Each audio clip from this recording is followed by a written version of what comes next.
Когато бях малка, пътувах с родителите си, като ученичка с класа си, а сега с приятели и половинката. Но докато казват, че спомените избледняват, а снимките остават, ето нещо, с което гарантирано винаги ще помните кътчетата в родината ни, до които сте се докоснали. Тази скреч карта съдържа 100 подбрани обекта в България, които се заслужава да посетите поне веднъж през живота си.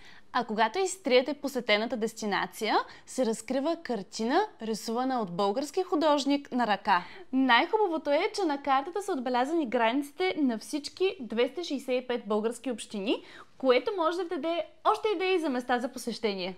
Но съм длъжна да ви предупредя, че гледайки тази карта всеки ден, ви грози една опасност. Опасността да искате да планувате следващото пътуване веднага след като сте приключили предишното. Тази скреч карта можете да откриете на сайта на Shantavo.bg и с код ZLATI10 ще получите 10% намаление при поръчка.